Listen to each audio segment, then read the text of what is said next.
I lost my job at 3:14 on a Thursday afternoon, and for 11 full minutes, I sat in my car in our driveway, staring at the email like the words might rearrange themselves if I kept looking hard enough. We regret to inform you. Position eliminated. Effective immediately. My laptop bag was still on the passenger seat. My ID badge was in the cup holder, beside a half-empty bottle of water gone warm from the heat. One of my heels was pressing into the rubber floor mat at an angle that made my ankle ache, but I did not move. I just sat there with my hand still around my phone and watched my own face reflected faintly over the screen. I looked older than I had that morning.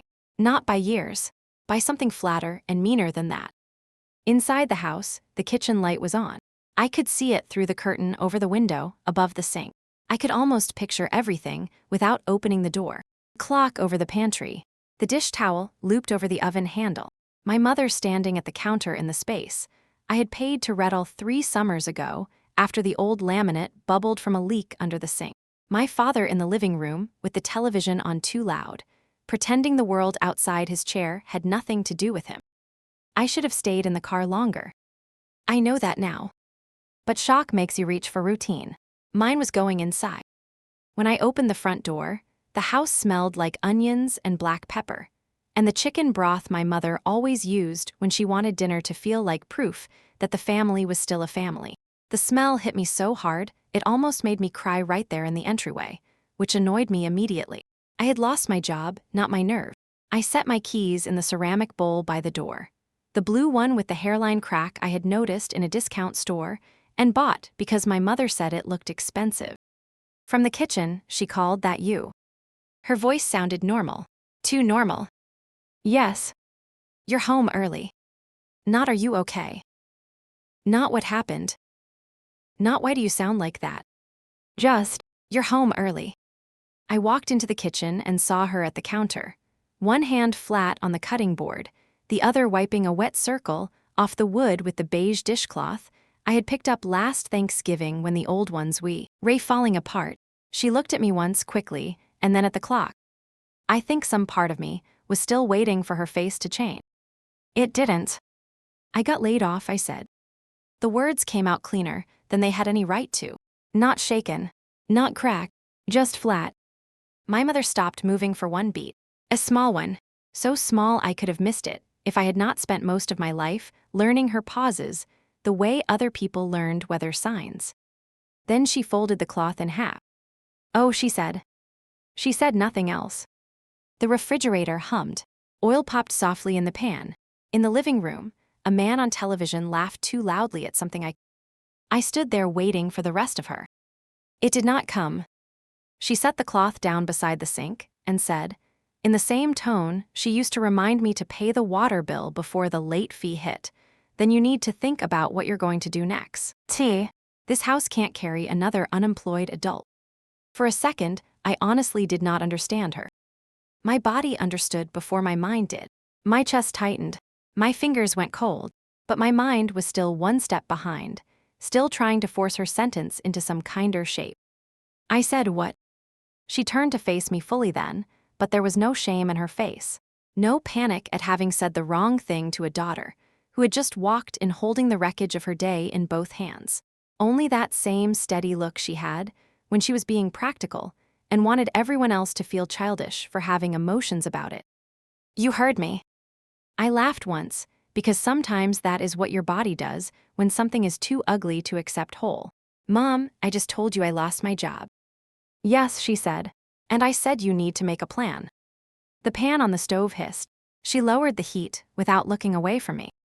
I stared at her, at the gold chain around her neck, at the reading glasses pushed up into her hair, at the little frown between her brows that only appeared when she thought someone else was making things more difficult than necessary. Then I said the thing I should not have had to say out loud in my own kitchen. "Are you telling me to leave?" She exhaled through her nose, already tired of me. "I'm telling you you're not a child anymore, Elena." She used my full name when she wanted distance.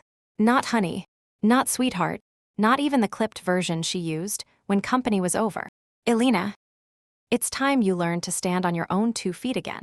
You cannot live here for free forever." I felt the word before I heard the rest of the sentence. Free. It moved through me like something sharp and thin, and expertly aimed. Free. My father was in the living room 10 feet away. I knew because I could hear the springs in his recliner complain when he shifted. I turned my head and looked through the open doorway. He was there in his usual spot, one ankle on one knee, remote in hand, eyes on the television. The screen flashed blue-white across his face. He knew. Of course he knew. The house was not big enough for words like that to stay inside one room. He did not look at me. He did not mute the television. He did not say, "Your mother doesn't mean that." He did not say, "Not today." He did not say a single thing. A strange calm came over me then. Not real calm. The kind that only shows up when something inside you realizes panic will not help and starts freezing things instead. I said, "Free." My mother picked up the knife again and began slicing carrots in neat, even strokes. Don't twist my words. I paid the property tax in March. She kept slicing. I covered Dad's prescriptions in January when his insurance changed. A slice. I paid for the plumbing when the upstairs bathroom backed up. A slice. You said you were helping the family, she said. That is different. The knife hit wood with a soft, steady rhythm. It was almost worse than if she had yelled. From upstairs came one dull thud, like a drawer closing. My brother was home. He had not come down. Something about that landed badly. Not because I expected him to defend me. I did not. Because the sound made it feel like everyone in the house was already arranged in place around me. My mother in the kitchen. My father in his chair. My brother above me, staying out of sight. And me in the center, somehow the last one to be informed that the room had changed shape. I should say I fought harder in that moment. I should say I slammed my hand down on the table and forced the truth into the middle of the kitchen where it belonged. I didn't. That's one of the ugliest things about being raised to be useful. When the people you love finally say the quiet part out loud, you do not always become brave. Sometimes you become careful. Sometimes you start searching your own memory for the misunderstanding that will let them stay human a little longer. So I said very quietly, "You're serious." My mother slid the chopped carrots into the pot and stirred them in. I am realistic. The television laughed again in the other room. My father cleared his throat. I stood there another few seconds, waiting for someone to save the moment from becoming permanent. No one did. I went upstairs without another word. My bedroom looked exactly the way I had left it that morning, and for that reason it looked wrong. The bed made, the cardigan over the chair, the mug on the dresser with 2 pens and a lipstick in it, the framed photo from 5 Christmases ago where my mother had leaned against my shoulder and said, while my aunt was taking the picture, "This one is my rock." I shut the door and sat on the edge of the bed. My hands were shaking now, not violently, enough to make the zipper on my laptop bag catch twice before I got it open. I did not want to think about my future. I did not want to update my resume. I did not want to search job boards. I wanted one concrete thing, one stupid, physical thing that still obeyed me. So I reached for the drawer in my nightstand. That drawer was where I kept copies of things I never meant to use against anyone. Utility receipts, property tax confirmations, bank transfers, plumber's invoice, the roofer's estimate, every payment I had ever made on this house, or for the people in it, when just for now turned into years. The drawer stuck halfway out. I tugged harder. It opened with a dry wooden jerk, and the first thing I noticed was that the stack was wrong. Not gone. Wrong. The folders were out of order. The blue one with medical bills was under the yellow home file instead of on top. The paperclip I always put on the left side was bent. A bank envelope I had never seen before was caught between 2 printouts like someone had shoved it in quickly and missed. I went still. Then I pulled everything out onto the bed. My copies were there. Most of them. Enough to calm me for exactly 2 seconds before the bank envelope drew my eye again. It was addressed to my mother. Same house. Same address. Postmarked 6 months earlier. My thumbs slid under the flap before I could talk myself out of it. Inside was a folded document with the bank logo at the top, dense lines of print beneath, and 1 PHR. As that stood out so sharply, it seemed to rise off the page. Home Equity Review. I stared at the date again. 6 months.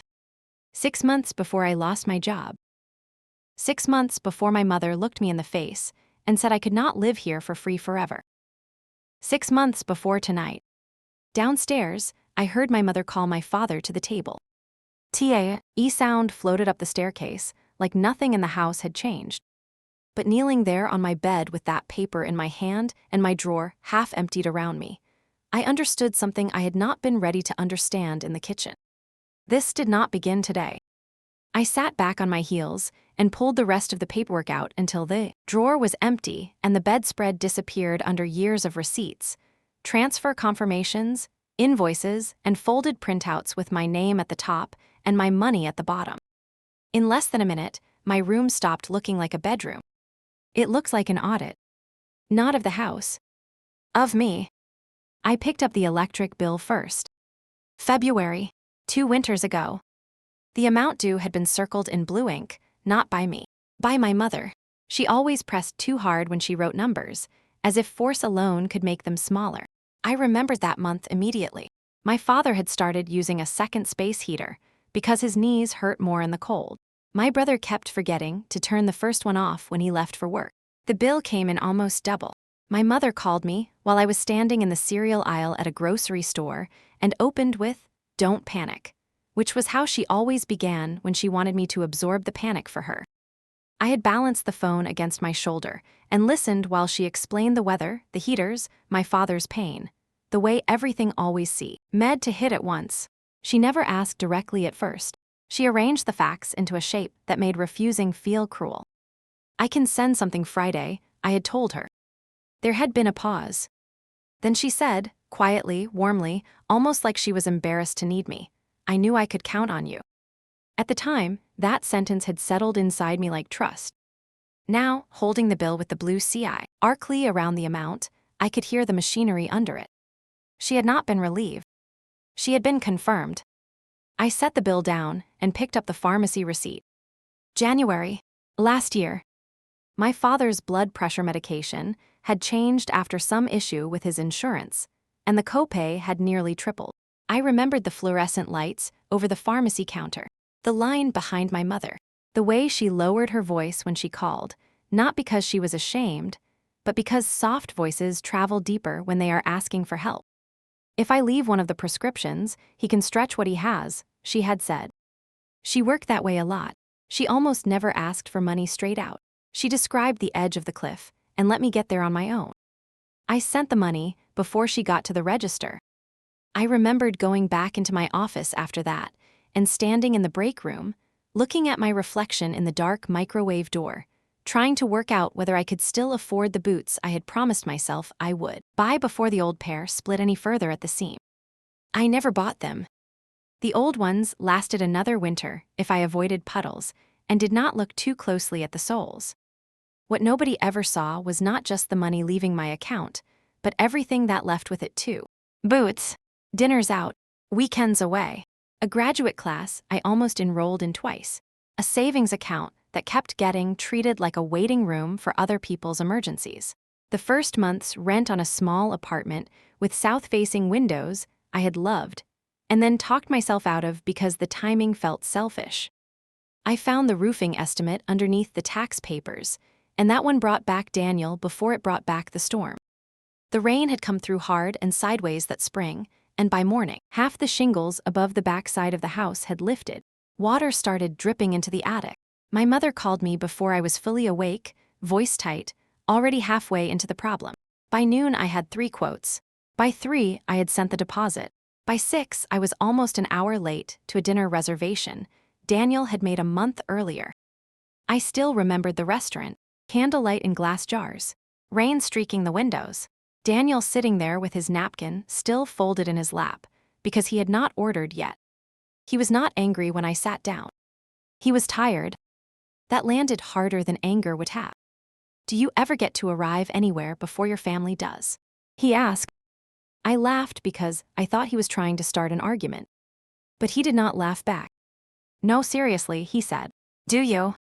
I looked down at the menu and said something about the roof, the rain, the leak, my parents, as if those words explained everything. Maybe they did. 3 months later, he moved out while I was at work. He left his key on my kitchen counter, and a note so short it barely looked like something meant to be kept. I can't keep building a life around emergencies that aren't mine. For a long time, I told myself he lacked compassion. Sitting there on the floor with the roofing estimate in my hand, I was not so sure.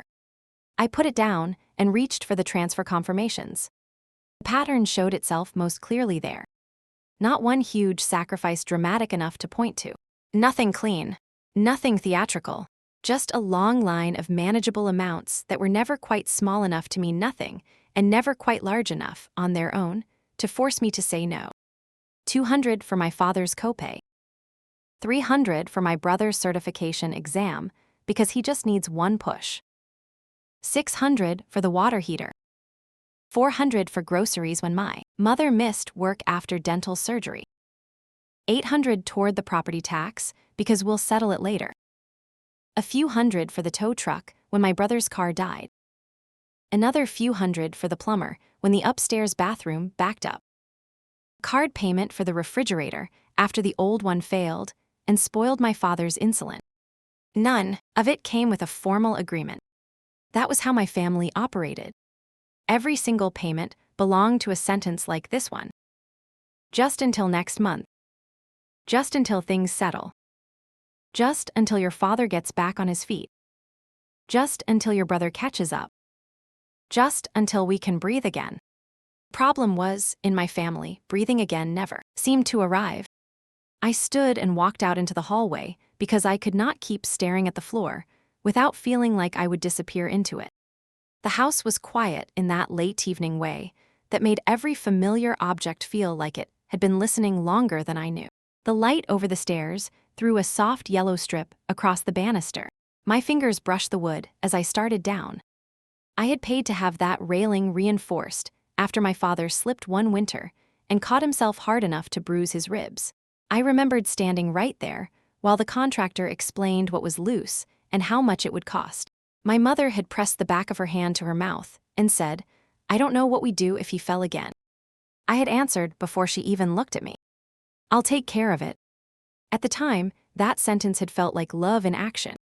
Now it sounded like a reflex someone had installed in me years earlier. At the bottom of the stairs, I peeped and looked around. The rug in the living room that I replaced after the old one frayed at both ends. The lamp with the linen shade I picked because the original fixture ran too hot. The camera above the front door I had installed after packages went missing from the porch. Filtered water system under the sink because my father's doctor said he needed to drink more and my mother insisted the tap water tasted metallic. The sofa in the corner that she said she never would have bought for herself, but deserved after all she had done for everyone. Everywhere I looked, there I was. Not in framed photographs. Not in anything with my name on it. In repairs. In surfaces. In the quiet infrastructure of the house. There was something humiliating about that, seeing how much of me was in that house without anything anyone would call mine. The kitchen was empty now. The plates had been rinsed and stacked. My mother always rinsed before bed, even when she was angry, especially when she was angry. Order was one of the ways she proved her feelings were not the problem. I rested my hand on the kitchen table. The wood was cool under my palm. I had bought this table after the old one buckled one Thanksgiving under the weight of a turkey, 2 casserole dishes, and my mother's embarrassment. She laughed it off in front of everyone, but later, while putting leftovers away, she touched the cracked edge and said, almost to herself, "Some people have homes with things that last." The next weekend, I drove 40 minutes to buy a second-hand oak table from a retired couple. I paid extra to have it stripped and refinished because my mother said it looked like the kind of piece a family could keep for years. Keep. That word caught in me now. I stood there too long, remembering how many dinners I had eaten at this table after transferring money I should have kept. How many times I had listened to my mother talk about bills, repairs, my brother's future, my father's health, while sliding food onto plates I had indirectly paid for. How many times my father had chewed quietly and let her narrate hardship as if it were weather, and not the climate inside the family. Upstairs, a floorboard creaked. My brother. He had come down late for dinner and gone back up early, just like always. That pattern belonged to it too, I realized. My mother managed. My father avoided. My brother benefited. And I translated all of it into responsibility. I went back to my room and sat on the floor again, crossing my legs because my knees had started to ache on the hardwood. Then I opened my email and searched one word. Mom. Too many results. I added another. Transfer. That narrowed it. I clicked through thread after thread. Can you spot us, you? Until Friday. The water company messed up again. Your father's insurance is being difficult. Your brother just needs a little help getting started.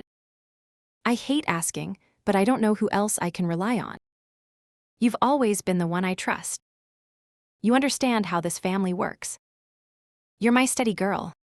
That line appeared over and over in different forms. Sometimes warm. Sometimes exhausted. Sometimes with heart emojis. Sometimes wedged between screenshots and account numbers, so it almost looked accidental. You're the one I trust.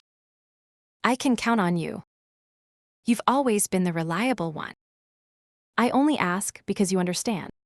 It took me longer than it should have to realize that all those NSAs had done the same job. They made being used feel like being chosen. Then I found the email I already remembered before I opened it. Subject line, confirmation received. It was from the month we refinanced after the storm damage. I had sent the biggest transfer of my life that week, so much that after pressing send, I locked myself in the office bathroom and sat on the closed toilet lid with my phone in both hands until the dizziness passed. My mother had called twice while I was in a meeting, but I missed both calls. When I finally texted her that the transfer had gone through, she responded by email because she needed the confirmation number for paperwork. I opened the thread. It was right there on the screen. Thanks, honey. This helps more than you know. We'll keep your name in mind when everything is sorted. For now, it's easier if it stays under mine for paperwork. Just temporary. Below that, another message she had sent 20 minutes later. You know, I'd never let your sacrifices mean nothing. I trust you more than anyone. I read both lines 3 times. Then 4. The house was silent around me. Not peaceful exactly. It had the kind of silence a courtroom has just before someone says the thing that changes how every earlier sentence will be heard. For now. Easier. Temporary. Words I had once mistaken for care because I wanted care badly enough to accept it in administrative language. I set the phone down slowly. Then I looked around my room at the stacks of receipts, the transfer confirmations, the invoices, the small paper trail of 7 years disappearing in installments. 7 years were not hidden in the payments. They were hidden in everything I had stopped, asking for myself. And sitting there on the floor, with the bank letter on one side of me and my mother's old promise glowing cold on the screen, I found the word that would not stop echoing after that. Temporary. No. Not temporary. Temporary things are supposed to end on their own. What I had been living inside had not ended. It had only changed shape slowly enough that I kept mistaking endurance for safety. For years, I thought I was standing beside my family, helping hold things together until life softened again. Sitting there on the floor with my mother's email still open and the word temporary cooling on the screen, I understood something worse. I had never been standing beside the system. I had been inside it the whole time. And most of the weight had been resting on me. I did not sleep. Around 1 in the morning, I lay down fully dressed on top of the blanket, staring at the ceiling, and around 2, I sat back up because I could hear my brother laughing through the wall. Not loudly, just enough to remind me how little had changed for anyone else. I got up, opened my door, and stepped into the hall. His bedroom door was cracked. Blue light from his television bled across the carpet. For a second, I just stood there, looking at that strip of light, feeling something mean and childish rise in me. I wanted to kick the door open. I wanted to walk in and ask him if he had any idea who had been paying for the room he slept in, the electricity running his fan, the Wi-Fi feeding his screen, the water in his bathroom, the car insurance he was always late on and somehow never lost. Instead, I knocked once against the frame and pushed the door wider. He was sprawled on his bed in sweatpants, one ankle over the other, game controller in his hand. He turned his head slowly and looked at me the way people look at interruptions they assume will be temporary. What? I stared at him. I had not noticed before how complete his ease was. Not confidence, not joy, just ease. Kind that comes from living inside a structure built to catch you before you ever hit anything hard. Did Mom tell you what she said to me tonight? He looked back at the screen for half a second, paused whatever he was doing, and sighed like I had come in to ask for a ride. She said a lot of things tonight. Did she tell you she wants M.E. out? That got his attention for a moment, but not in the way I wanted. There was no shock in his face, no confusion, no immediate, instinctive, "What are you talking about?" Just a small tightening around the mouth, like he had hoped to avoid this conversation and now had to pretend he hadn't. She said you two had words. Did she tell you she said, "I can't live here for free"? He rolled onto one elbow. Elena. The way he said my name made something inside me go cold. Same tone my mother used when she wanted me to feel unreasonable before I had even opened my mouth. I'm asking a simple question. He looked at me for another second, then set the controller down beside him. She's under a lot of pressure. I almost laughed. That answer told me everything it was trying not to tell me. So you knew? I knew she was stressed. That's not what I asked. He rubbed his face with one hand and sat up. Look, you just lost your job. Everybody's tense. It's not a good time to be doing this. Doing this. As if I had brought drama into the room with me, instead of walking into the aftermath of a decision. I folded my arms because suddenly I needed to hold myself together physically. Did you know she wants me gone? He leaned back against the headboard and said, "You can't stay here forever." The sentence landed so cleanly, I did not respond right away. Not because I had not heard it. Because I had. Too clearly. I looked at him and saw, with a strange detached clarity, that he did not think he was being cruel. He thought he was stating something obvious, a fact, a weather report. You live here, I said. This is different. How? He shrugged once. I'm still getting established. I let that sit between us for a second. He was 30. He had been getting established in one form or another for most of his adult life. I said, I help pay for this house. He gave me a look I knew too well. The look men in my family got when a woman said something material and they wanted to make it sound vulgar. You help the family. I paid the property tax. You help the family. I paid for your exam last year. His face changed a little then. Not guilt, irritation. I paid you back. You sent me $100 and a thumbs up emoji. That's still paying you back. I felt my jaw tight. He saw it and softened his voice, which somehow made it worse. Elena, come on. Nobody is saying you did nothing. But you can't act like that means the whole house is yours. He was doing exactly what she did. Not gratitude, not denial, just a quick reframing. A smaller, lazier version of my mother's gift. I stood in his doorway and thought, suddenly, of being 9 years old with the last piece of garlic bread on my plate. My brother had wanted it after already eating his.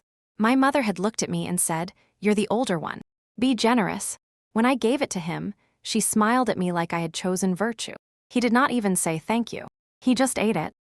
I had spent years thinking I was the loved child because I was the trusted one. What I was, more often than not, was the child most easily persuaded to give things up and call it goodness. I'm not acting like the whole house is mine, I said. I'm acting like my money has been keeping this place running for years, and maybe that should matter. He shook his head slowly, the way people do when they think you are embarrassing yourself. Mom and Dad raised you, he said. You talk about money like they owe you something. He sounded so much like my mother, I almost turned, half expecting to find her standing behind me in the hall. Instead, it was just him. My brother, wearing the logic they had handed him like it was his own skin. I stepped back from the door. Right, I said. He frowned. What does that mean? It means I'm done talking to you tonight. I turned before he could say anything else, but he did. Elena. I looked over my shoulder. His face had softened again into that irritating, casual concern people put on when they want credit for kindness without changing position. Don't blow this up more than it already is. I stared at him. Then I walked away. Back in my room, I shut the door more carefully than I wanted to. The house was asleep in pieces, but not really asleep. My mother was still moving downstairs. I could hear cupboard doors, the dishwasher, my father's cough. Every sound seemed to say the same thing. This home has a rhythm, and you are only now realizing you were never at the center of it. I sat on the floor again and pulled one of the old folders toward me. If I could not sleep, I could at least make the night useful. The oldest documents were mixed with things that had nothing to do with Moan. Report cards, a dental insurance form from when I was 17, a church fundraiser flyer, a faded receipt from a shoe store. I almost pushed that pile aside, then stopped when I saw my own handwriting on the back of one folded school notice. Milk money for Ben Monday. I stared at it. For a second, I did not remember writing it. Then it came back all at once. I had been 12. My brother had forgotten some fee at school. My mother had been late for work and irritated, and moving too fast around the kitchen. I had found $1 in the jar by the microwave and tucked it into his backpack with a note so he would not panic when the teacher asked for it. I put the paper down slowly. Looking backward was the problem once the shape changed. Nothing stayed in its original place. Memory stopped behaving like memory and started behaving like evidence. I reached for another paper and found one of my old middle school report cards. Straight A's, a note from my homeroom teacher about my maturity and responsibility. My mother had kept that. Of course she had. I could hear her voice as clearly as if she were sitting beside me on the floor. You've always been the strong one. You're not like other girls your age. I never have to worry about you. You understand things your brother doesn't. You're my right hand. None of those sentences had sounded dangerous when I was young. Children do not know the difference between praise and assignment. They only know what makes their mother smile at them. When I was 8, my brother dropped a glass in the kitchen and cut his hand. My mother rushed to him first, wrapped the bleeding finger in a dish towel, and told me to clean up the pieces because I was old enough to know better than to leave broken things on the floor. He had dropped the glass. I had cleaned it up. For years, I remembered that as proof that I was the capable one. On the floor of my bedroom, with our receipts and transfer confirmations around me, I saw it differently for the first time. Competence was the costume they put on the child they planned to ask more from. I leaned my head back against the side of the bed and closed my eyes. More memories came, one after another, not dramatic enough on their own to be called wounds, but sharp enough together to draw blood. My brother being excused from chores because he had soccer practice. I still had mine because I was better at managing my time. My mother reading his bad grades with concern and mine with expectation. My father laughing when relatives called me the little mother of the house. The night my brother wrecked the car and my mother cried into the sink while I called the insurance company because you have a commie. Our voice. The way she would say of me, to other people and right in front of me, I never have to worry about Alina. I used to glow when she said that. Now it sounded like a warning label. The window beside my bed had started reflecting the room back at me. My face floated faintly over stacks of paperwork, pale and blurry, as if I were already becoming archival. At some point, maybe close to 3, I heard my father walk down the hall toward the bathroom. His footsteps were slow, dragging slightly at the left heel. I knew that sound, had known it since childhood. I waited without meaning to. Some part of me thought he might stop, knock quietly, ask if I was awake, ask if I wanted to talk. He paused outside my door. I held my breath. Then he kept walking. I sat there with my eyes fixed on the crack of light under the door until it disappeared again. That hurt more than my brother's words had. Because my brother was only repeating a system that fed him. My father had spent my whole life seeing it.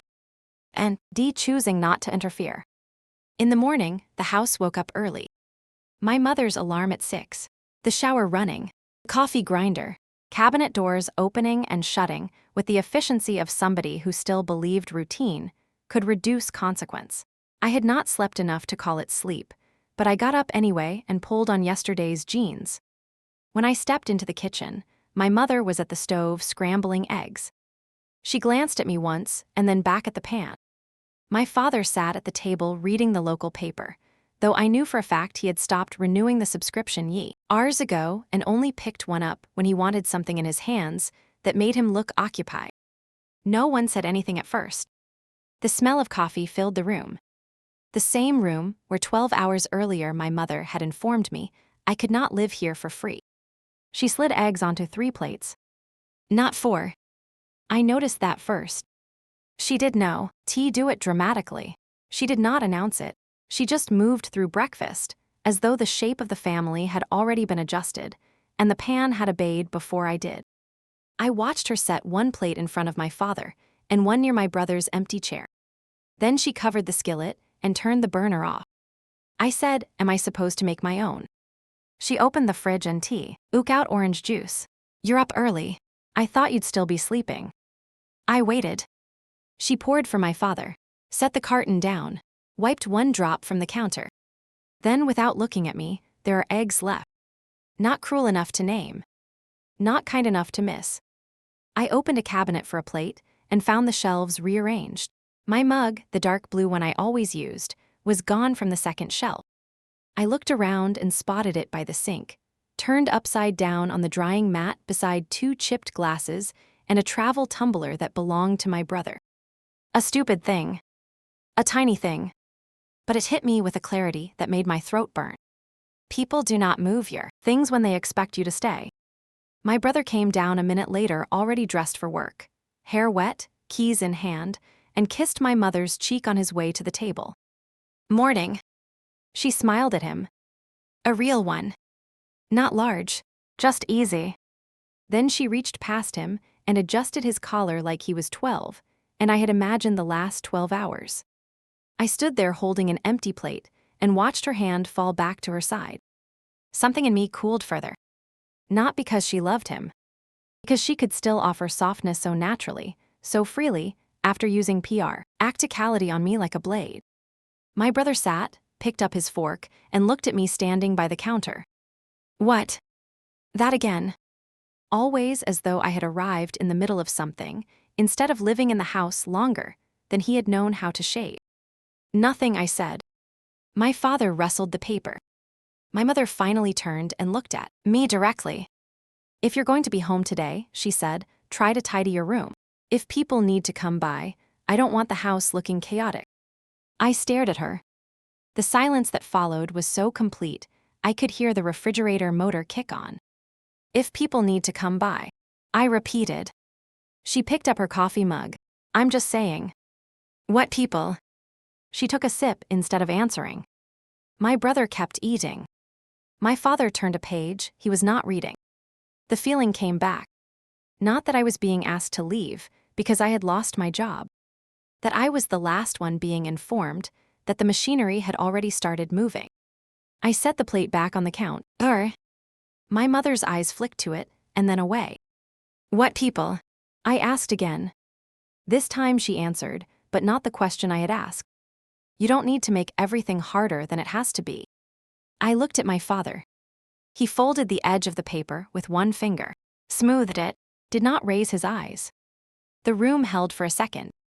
Then my brother stood, carried his plate to the sink and said, "I've got to go." He said it to the air, not to me. My mother nodded. "Drive safe." He left. My father kept pretending to read.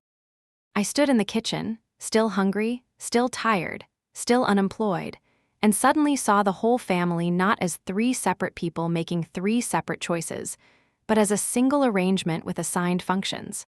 My mother decided what reality would sound like. My father made sure no one interrupted it. My brother lived inside the benefits. And I had spent most of my life believing my role was daughter. It was not. It was stabilizer, shock absorber, backup generator with a pulse. I went back upstairs. Before my face could do anything I did not want them to see. Inside my room, I shut the door and leaned against it. Then I crossed to the desk, opened the banking app my mother once had me install on her phone when she kept forgetting passwords, and tried the old login she always reused with minor variations because complexity annoyed her. It worked on the second try. I almost wished it hadn't. Transaction history loaded in neat rows. grocery, stores, utility companies, pharmacy, a home improvement store. Then, 3 months back, a charge that made me straighten so fast my chair scraped hard against the floor. Mason and Reed property law. I stared at it. Once. Then again. Below it, another payment 2 weeks later. Mason and Reed property law. My heart started beating harder, not faster. Harder, the kind of pounding that feels less like panic than impact. Because suspicion is one thing.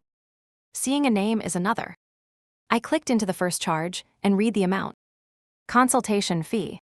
The second was larger. Document preparation. For a moment, all I could hear was the blood moving in my ears. Then, from down the hall, my mother's voice floated up through the house. Calm, ordinary, already moving on with her day. And I sat there staring at the law firm's name on the screen, understanding that whatever they were planning had crossed out of feeling and into paperwork long before I had walked into the kitchen and told them I'd lost my job. I looked at the date again. 3 months. 3 months before she said the word free.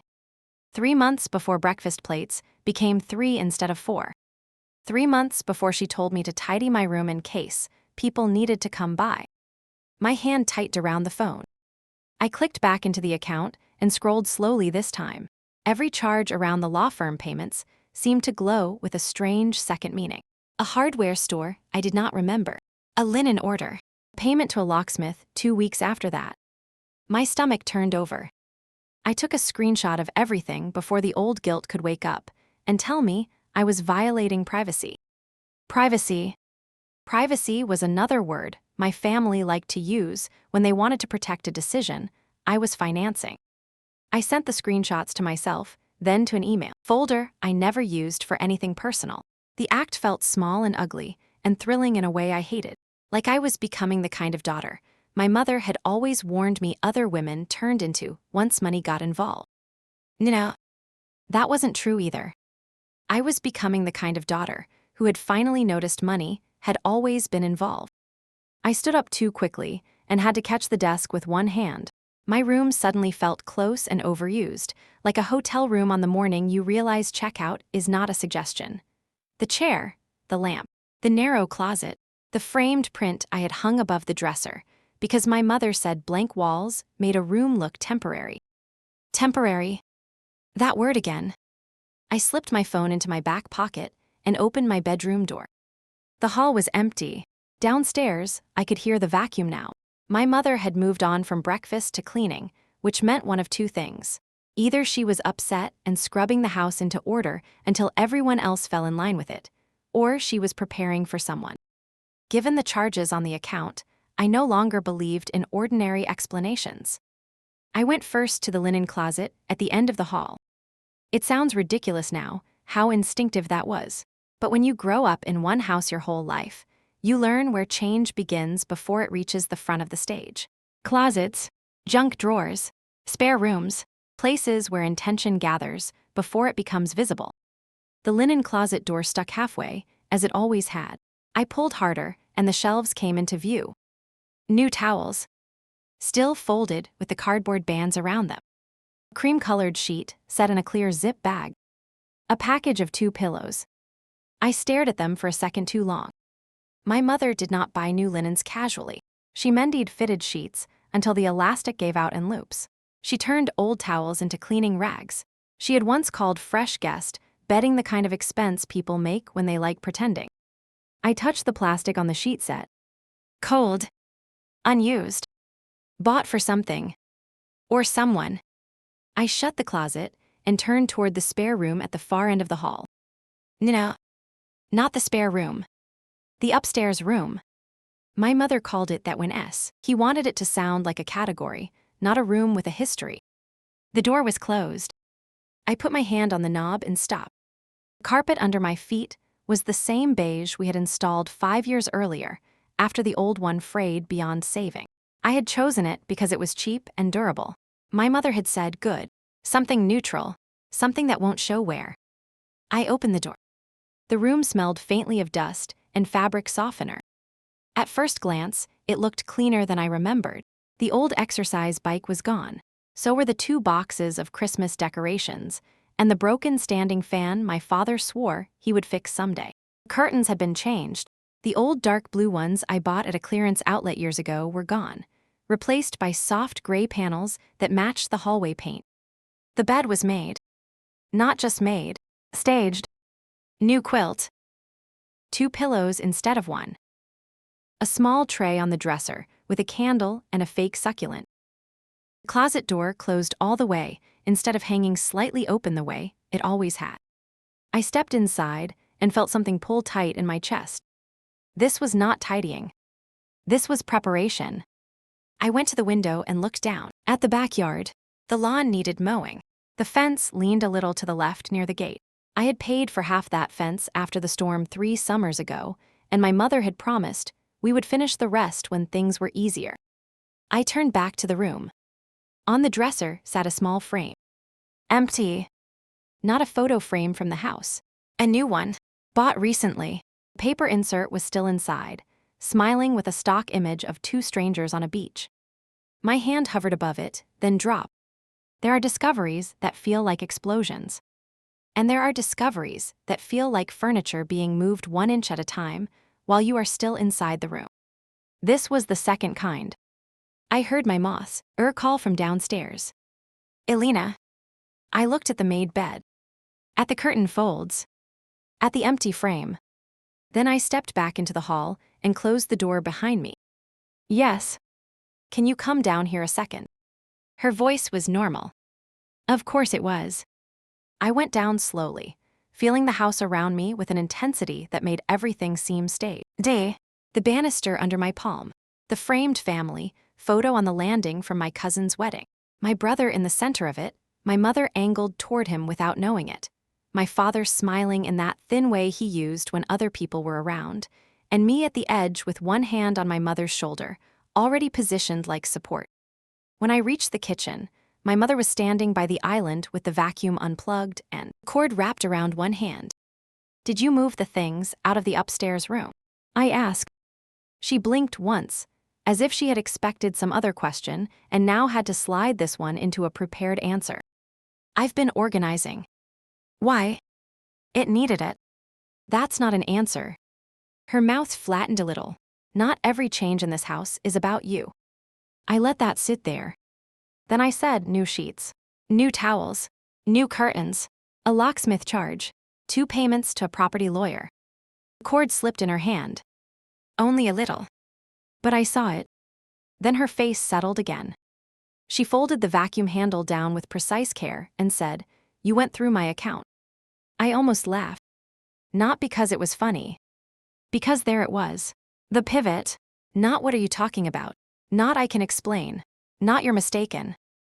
Just offense. I said, you told me yesterday that I can't live here for free. This morning, you said people might need to come by. The upstairs room looks ready for a magazine shoot, so yes. I started looking. She crossed her arms. When someone is unstable, Elena, they start seeing patterns in ordinary things. Unstable. The word passed between us so neatly, it took a second for the insult to land. I looked at her. I mean really look. At the smoothness in her forehead, the way she stood with her weight balanced, not defensive, not cornered. The exact tone she used with difficult customer service representatives and church women she didn't like. Calm enough to make emotion look suspicious. You think I'm unstable. I think you're upset and unemployed and looking for someone to blame. My fingernails dug into my palm. I found payments to a law firm. So what are they for? She lifted one shoulder. Adult matters. I stared at her. She must have seen something change in my face, because she added, more softly, you don't need to involve yourself in every decision your father and I make. That sentence was almost elegant in its cruelty. Your father and I. As if I had not been dragged into those decisions every month for 7 years with my bank account held open like a bucket. Before I could answer, the back door opened and then shut. Mrs. Alvarez from next door stepped in halfway, a foil pan in one hand. I just brought back your, she started, then saw me and smiled too brightly. Oh, bad time. My mother's whole expression changed. Not dramatically. Efficiently. a social face sliding into place. No, no. Come in. Mrs. Alvarez stepped farther into the kitchen and set the pan on the counter. Her eyes flicked from me to my mother and back again, reading the air correctly and pretending not to. Then she said, with the kind of careless neighbor warmth that ruins lives by accident, I told Hector that gray curtains were the right choice for upstairs. It'll look so nice for Ben and Marissa. The room went perfectly still. My mother turned to her so fast, it almost looked graceful. We haven't finalized anything, she said. Mrs. Alvarez blinked. Oh, I just assumed because of the new bedding, and because you said. She stopped. Too late. I looked at my mother. She looked at Mrs. Alvarez. Mrs. Alvarez looked at the pan like it might save her. For Ben and Marissa, I repeated. My mother's eyes returned to mine, and there it was for the first time in full view. Not shame, annoyance at being forced to reveal sequence before she was ready. Mrs. Alvarez made a soft noise and backed toward the door. I'm sorry. I should go. No, it's fine, my mother said, but she was no longer talking to the neighbor. She was talking to the moment, trying to flatten it before it swelled. Mrs. Alvarez left in a hurry. The back door clicked shut. I waited.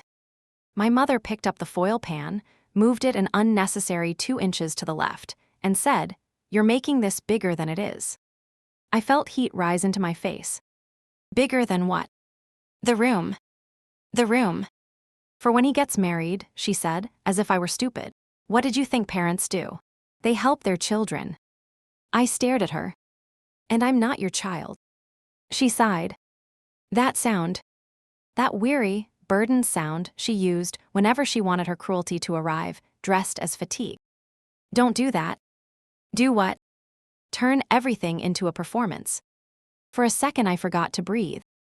The woman who had rearranged the house consulted a prop RTY lawyer, changed the upstairs room, and told me to tidy my bedroom in case people came by was accusing me of performance. I said very quietly, You're preparing that room for Ben. I'm preparing this house for the future. The difference between those 2 sentences was the size of a knife blade. I thought of the sheets in the closet, curtain panels, the locksmith charge. Did you change the locks? No. Too fast. Not too loud. Just too fast. Then why was there a locksmith charge? Sometimes things in a house need servicing. What things? Locks, windows, doors. This is called maintenance. My mother had always been good at this part, answering questions by walking around them until the questioner looked rude for staying still. I stepped closer. What did the lawyer prepare? Her face cooled. You need to start thinking very carefully about the tone you take with me. It was not an answer. It was a correction. Because in my family, information moved downward only when accompanied by discipline. From the living room, I heard my father's chair shift. He was home. He had heard at least some of it. He did not come in. I looked toward the doorway, waiting for the shape of him to appear. Nothing. That hurt in its own old, familiar way, like touching a bruise you already know is there. I turned back to my mother. You told her, I said. You told Mrs. Alvarez the room was for Ben and Marissa. My mother did not deny it this time. She only said people talk. No, you talk. She drew herself up just slightly. I will not be spoken to like this in my own kitchen. Your own kitchen. I looked at the island I had paid to reface, at the faucet I had chosen when the old one corroded, at the pale pendant lights I bought after my mother said the room felt dim and depressing. Then I looked at her. And for the first time since this started, a thought came into focus without soft edges around it. She had not simply imagined a future that did not include me. She had been furnishing it. I backed away before I said something that would give her the satisfaction of calling me hysterical. She watched me go, arms still folded, face settled into that calm, injured expression she wore whenever she needed to look like the reasonable one left holding the household together. In the hall, I could hear the television in the living room. A sports announcer, crowd noise, my father somewhere behind it all, making himself invisible. I went upstairs and shut my bedroom door, then opened it again almost immediately because suddenly I wanted to see the whole second floor at once. My room. My brother's room. The upstairs room with the new curtains and made bed. The hallway joining them like a sentence that had finally revealed its subject. The house had not changed in a day. I had it wrong there. I had. Or maybe not even that. Maybe I had only moved half an inch to the left and finally seen the outlines of what had been arranged around me for months. I went back to my desk and reopened the NT. This time I searched backward instead of forward. Locksmith. It was sitting right there. Paid on a Tuesday afternoon, 7 weeks before yesterday. I clicked into the charge details. Service call. Rekey front entry. Rekey side door. My hand went cold. I stood up so quickly, my chair tipped backward onto the floor. Rekey. Not repair. Not maintenance. Rekey. I stared at the word until the letters stopped looking like letters and started looking like intent. Then I thought of my spare key. The one I kept in the zippered pocket of my work tote for emergencies. The one my mother had insisted I keep, because what if your father falls and nobody can get in? I dropped to my knees beside the closet, dragged the tote out from under a pile of sweaters, and unzipped the side pocket. The key was still there. Silver. Slightly scratched. Ordinary. I held it in my palm and understood, in one clean, brutal Seco, ND, that I no longer knew whether it opened the house I had been paying for. I closed my hand around the key until its edges bit into my palm.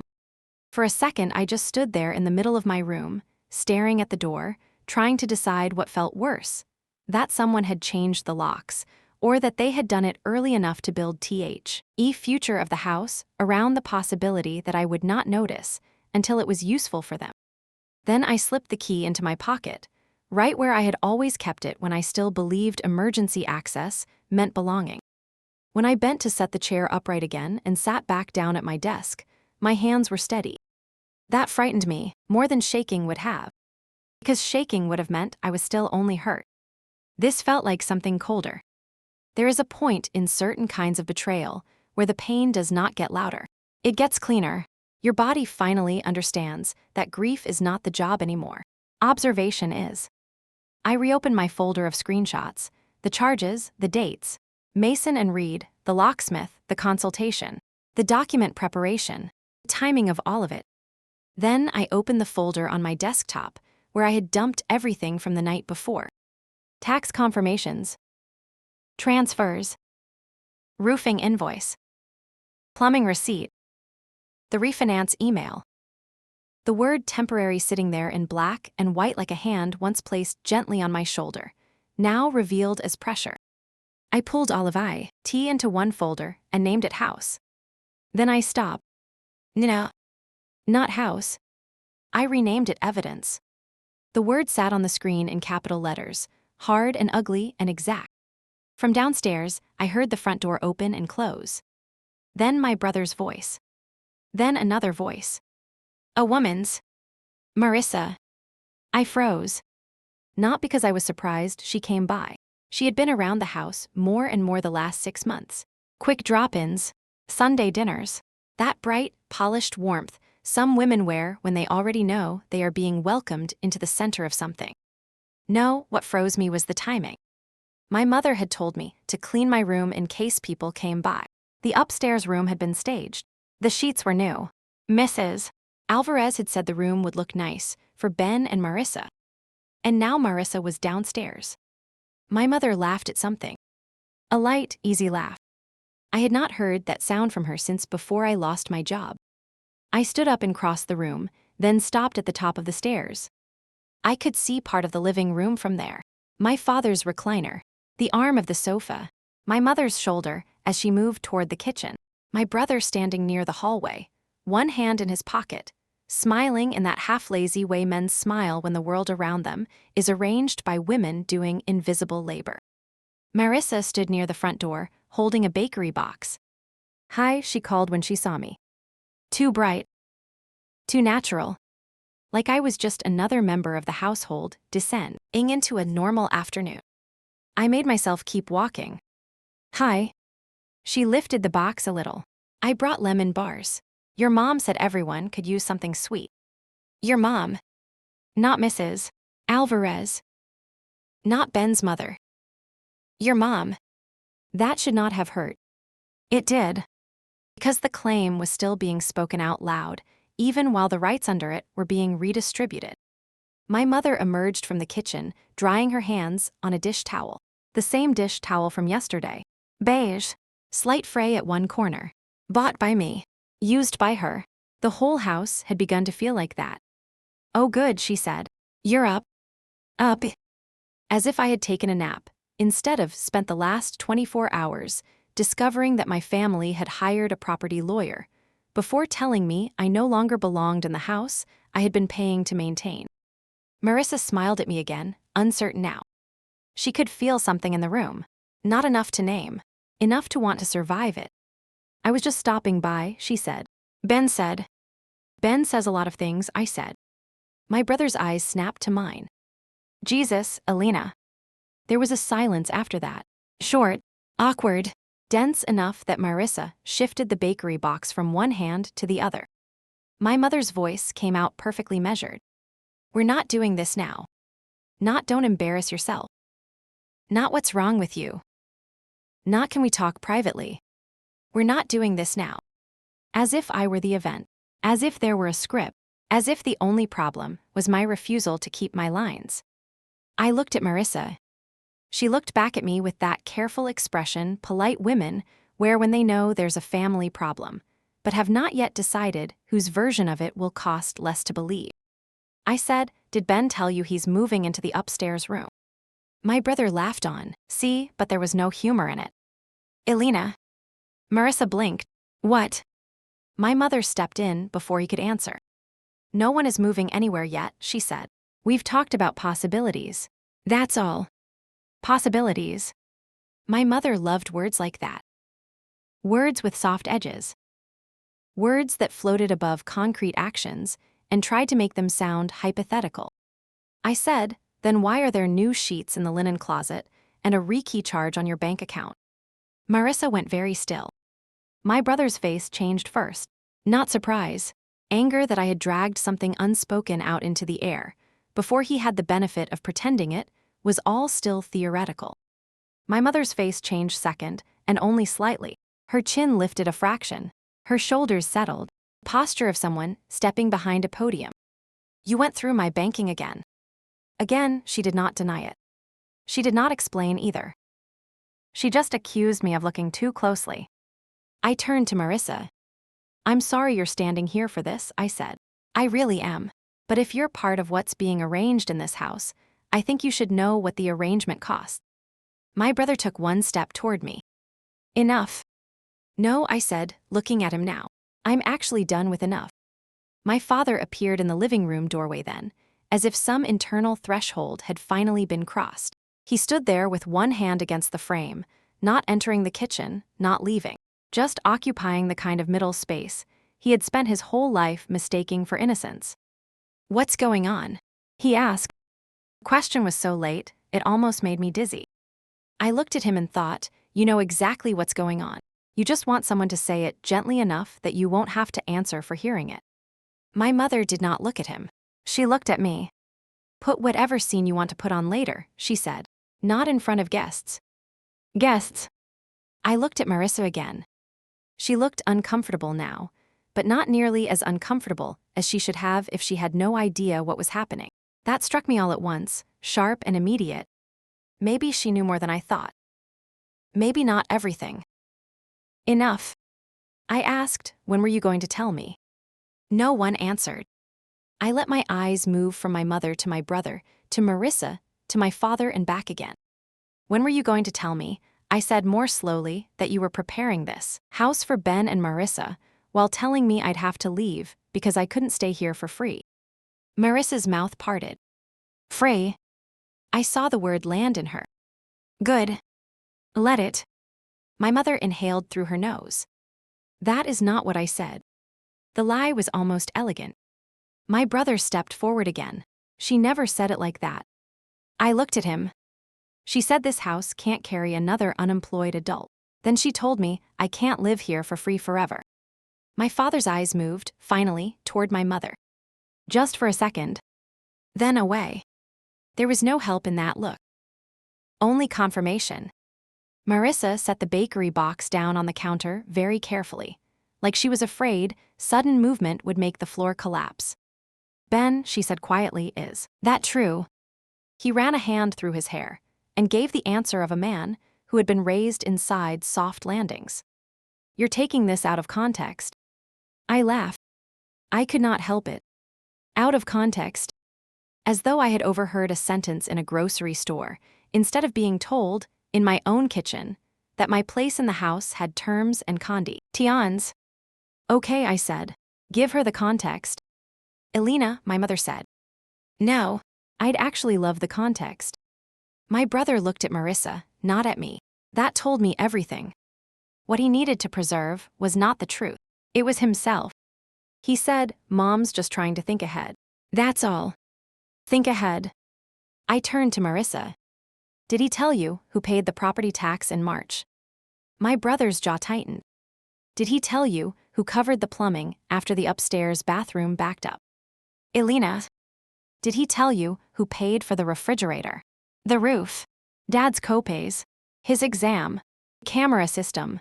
The filter under the sink. The banister repair after Dad slipped. My voice did not rise. That seemed to disturb them more than if I had screamed. Because anger can be dismissed. Inventory cannot. My mother cut in with the calm sharpness she used when she needed to reduce a person by reducing the category they were speaking from. No one asked you to keep score. There was the real answer. Not gratitude. Not denial. Not even shame. Contempt for the record itself. I looked at her and felt the last thin thread of daughterly caution pull apart. You're right, I said. You never asked me to keep score. You asked me to keep saving everyone. My father shifted his weight. My mother's face hardened. My brother said, this is exactly why she didn't want to tell you yet. Yet. Such a small word. Such a stupid, devastating word. Not no. Not what are you talking about? Not there was never a plan. Yet. I turned to him slowly. She didn't want to tell me yet. No one spoke. So I asked a different question. When was I supposed to realize my room was becoming temporary? He looked irritated now, not guilty. Maybe when you got back on your feet. My mother closed her eyes briefly. Not because he had said something wrong. Because he had said something plain. And there it was again. Not permanent belonging. Conditional usefulness. I turned back to her. This was never about one bad week, was it? No one spoke. This started before I lost my job. Still nothing. The law firm was 3 months ago. My father shifted in his chair. The sound was small, but I heard it like a confession. I said, you were moving this forward before you and knew whether I'd keep my job. My mother's face changed then. Very slightly. Enough. And all at once I knew the last part. Not the paperwork, not the filing, the reason. Not because they had stopped loving me. That would have been easier. Because they had always loved me through the lens of what I could withstand. My brother needed. My father weakened. My mother managed. And I absorbed. I looked at her and said the thing that had been forming all day without words. You didn't do this because you thought I mattered less. She held my gaze, silent. I nodded once. You did it because you thought I could survive it. Something moved in her face then. Not remorse. Recognition. The most honest thing she had shown me yet. When she answered, her voice was low and exhausted, as though I had finally dragged the truth into a room where even SHE could no longer pretend not to see it. Ben needs more help than you do. And there it was. No music. No storm. No theatrical pause. Just a mother at a dinner table, with a casserole going cold in the center, saying the sentence that explained my whole life. Ben needs more help than you do. I sat very still. My father looked shattered. My other looked defensive. My mother looked almost relieved, which was the most terrible part of all. Relieved to finally say, aloud the logic she had been using for years. I asked, so that's it. She frowned. Don't reduce this. Reduce this. As if I were the one shrinking it. You took the child who could carry more, I said, and you made that her job. Then you told yourself it was fair because she was strong. My mother pressed her lips together. You were never going to end up on the street, Alina. No. Of course not. That cut deepest. I had not been selected for harm because I was disposable. I had been selected for displacement because I was survivable. I looked at my father. He wisped, read almost to the table, your mother thought you'd be okay. I closed my eyes for 1 second. When I opened them, I knew with a certainty so complete, it felt almost quiet, that there was nothing left in that room for me to save. Not the meal. Not the performance. Not my mother's image of herself. Not my father's comfort. Not my brother's future. Not even the version of me that had spent years believing being needed was proof of being loved correctly. I gathered the papers into one stack. My mother watched me. What are you doing? I stood. Something none of you thought I'd do fast enough. My brother scoffed. And what's that? I looked at him. Stop carrying you. Then I took the letter, the notebook, the screenshots, the receipts, and walked upstairs with every pair of eyes in the room following me like I was the one leaving damage behind. I shut my bedroom door behind me and stood there with the papers still in my arms, listening to the house see Antanu without me. Voices downstairs, a chair shifting, cabinet doors, the low mechanical hum of the refrigerator, everything carrying on as if the ugliest sentence of my life had not just been spoken over a casserole dish in my mother's dining room. I set the stack on the bed and pulled the county filing back up on my screen. Submitted. That word hit differently now than it had before dinner. Before, it had meant suspicion turning real. After dinner, after Ben needs more help than you do, after watching all of them sit there and let that logic breathe, it meant something worse. Not impulse. Not panic. Not a cruel decision made in one bad week. Submitted meant names had been typed, dates entered, intentions cleaned up into paperwork long before anyone planned to tell me truth. It meant the future of the house had already been translated into language strangers could process without ever needing to know there had been a daughter inside. Parcel number, transfer instrument, owner. No one writes daughter into those lines. I kept staring at the screen until the words lost shape. Downstairs, I could still hear them in fragments. Cabinet closing. My mother's voice, low and controlled. My brother answering too quickly. My father saying something I could not make out, his tone already bending toward peace, as if peace were simply the version of truth that required the least courage from him. I reached for my phone and took screenshots of the county page, then emailed them to myself with the others. County filing. Law firm charges. Locksmith. Everything in knee-growing pile. Evidence. The room felt too small all at once.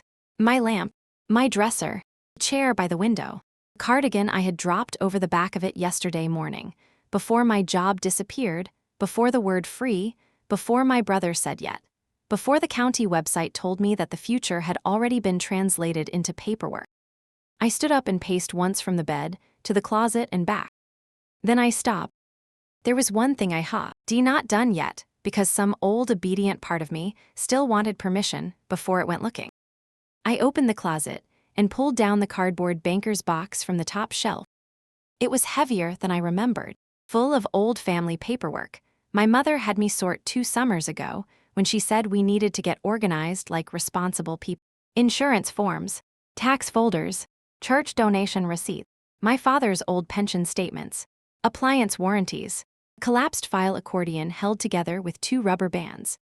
The time I had sat cross-legged on the dining room floor for 2 full Saturdays labeling everything, while my mother moved through the house telling relatives on the phone that she did not know what she would do without me. I know now exactly what she would do without me. He would keep going. She had only needed me long enough to make sure everyone else landed softly. I dragged the box to the bed and started opening folders. Most of it was exactly what I expected. Old tax returns, insurance renewals, A property assessment from 6 years ago, then another from 4, then a sealed envelope with my grandmother's name in the return corner. My breath caught, not because the envelope itself meant anything yet, because my grandmother's name moved through my family like weather nobody controlled. People invoked her when they wanted authority. They changed tone when they said her name. Even my mother, who had spent most of her adult life insisting she was done with the past, still lowered her voice around certain memories of her. I turned the envelope over. Opened already. Refolded badly. Handled more than once. Inside was a photocopy of a letter, not the original. Paper had that flattened gray look old copies get when they have been run through too many machines over too many years. I unfolded it carefully. The handwriting was my grandmother's. I knew that much. Rounded, deliberate letters with the tails of her Y's dragging low. I had not seen it in years, but some things live in the body longer than the mind admits. The letter was not addressed to me. It was addressed to my mother. Most of it was personal. Family things. A paragraph about church. A note about my grandfather's watch being in the top dresser drawer. Then, halfway down the page, a sentence that made me sit very still. Whatever happens, make sure Alina always has a place to come back to. She is the one who will never ask for it. I read it twice. Then a third time, slower. Make sure Alina always has a place to come back to. I did not hear the house anymore. I did not hear anything. Only those words and the strange pressure that came with them. Not relief. Relief would have been too simple. This felt uglier, sharper, because suddenly the house tilted backward into a different history. I looked around my room. The room I had lived in on and off my whole life. The room my mother had called practical to keep upstairs while my brother found his footing. The room she was now preparing to clear around me. The room I had re-entered as an adult because my father's health. The repairs, the bills, the timing, the family needed me under one roof. A place to come back to. Not a place to be managed out of. I dug deeper into the box. Under the letter was a photocopy of a deed summary and a single legal cover page clipped to it. Not enough to function as a full document. Enough to make my pulse start climbing again. Property held in trust until transfer conditions are met. I stared. The photocopy cut off most of the paragraph that followed. The bottom half had been copied at an angle, one corner lost in black shadow. But I could still make out names. My grandmother. My mother. And faint half-cropped, almost unbearable to look at. Mine. I sat down on the bed because my knees no longer trusted the floor. For a few seconds, nothing arranged itself into meaning. I only had pieces, a letter, partial deed summary, a filing notice, the law firm, the room upstairs, the rekey charge, my mother's exact calm every time I stepped too close to a fact. Then meaning arrived all at once and did not ask permission. This house had not simply become useful to me. At some point, I had been part of its logic. Maybe not sole owner, maybe not in the clean fantasy my hurt wanted to build, but enough. Enough that my grandmother had named me. Enough that some version of my future had once been written into the structure, before my mother spent years translating me out of it. My phone buzzed and nearly made me drop the papers. A text from my mother. Dinner at 6. We are not continuing this in front of Marissa. I kept staring at the screen. Not are you okay? Not we need to talk. Not there's something you don't understand. We are not continuing this in front of Marissa. Even now, the concern was not truth. It was sequencing, optics, timing, who got to know what and in what room and under whose control. I set the phone down and went back to the photocopy. If my mother had kept this, she knew. I noticed that first. If she had kept it in a box she once asked me to organize without mentioning any of it, she had known for years. The second was worse. And if she was now paying a property lawyer and filing transfer instruments, while also telling me I could not live here for free, then whatever she was doing was not just practical. It was corrective. She was cleaning up a story I had finally started reading. I searched the box again and found something else wedged into the accordion file. An old spiral notebook my mother's handwriting on the front. House/medical/misc. Inside were years of running notes. Utility due dates. Phone numbers. Lists of groceries, my father's appointments, my brother's work schedules written in pencil and changed again. And then, a few pages in, simple columns of money. Sent by Alina. Roof. Taxes. Water heater. Ben exam. Pharmacy. Plumbing. Insurance gap. Amounts. Dates. Next to some of them, a single word. Covered. I held the notebook in both hands and felt nausea climb my throat. Because there it was. Not confusion. Not forgetfulness. Not some foggy family misunderstanding where generosity had been flowing in all directions, and everyone saw it differently. She had tracked it. She knew exactly what I paid. She knew when. She knew what for. And still she had stood in the kitchen and used the word free. A knock sounded lightly against my door. I shoved the notebook under a sweater by reflex before I could think. My father's voice came through, thin and cautious. Alina. I did not answer right away. He knocked once more, softer this time, as if gentleness could erase timing. What? The door opened 2 inches. He did not step inside. He didn't, of course. He stood there in the gap with one hand still on the knob, looking older than he had at breakfast. His face had folded in on itself in that tired way men's faces do when they have outsourced every difficult moral decision for so long that even regret feels secondhand. Your mother says dinner is at 6. I stared at him. That's why you came up here. His mouth tightened. We should all calm down. I laughed once under my breath. He flinched. That almost made it worse. Dad. He looked at the carpet. Did you know? Know what? I could have hated him for pretending, but pretending was the purest version of him. He did not lie aggressively. He dissolved facts by refusing to give them edges. I said the lawyer, the filing, the upstairs room, any of it. His silence answered before his face did. He rubbed a hand over his jaw. Your mother worries. There's a filing with the county. She worries about stability. There's a law firm. She's trying to think ahead. I stood up so fast, the bed shifted behind me. Did you know? This time he looked at me. Only for a second, but long enough. Long enough for me to see that he had known at least enough to be guilty. Not enough to stop it. Enough to step around it. He said quietly, things have been complicated. That sentence almost impressed me. The cowardice of it. The elegance. The way it made active choices sound like weather patterns. I walked toward him and he stepped back without meaning to.